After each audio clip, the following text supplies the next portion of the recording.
Hi, it's Nina. Hello and welcome again on Now We Know channel.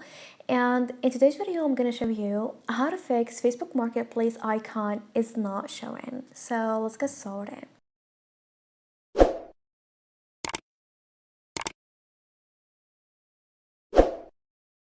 Well, after getting the app, and as you see here at the navigation bar, we got the home page, video icon, friend request icon, marketplace icon, notification icon, and your profile icon. Now, if the marketplace icon is missing, here I'm gonna walk you through some steps to fix that problem.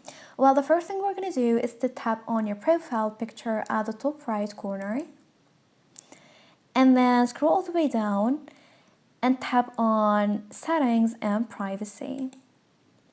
After that, choose Settings. Now scroll all the way down, and from Preferences, here we got Navigation Bar, so tap on it. Now choose the first option, Customize the bar.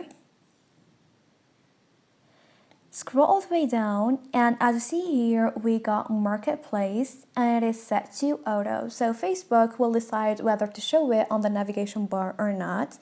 And here, tap on auto and choose pen. And like that, the Marketplace will be shown at the navigation bar. Now go back. And after that, it will be shown on your navigation bar. And this is it. Thanks for watching. See ya.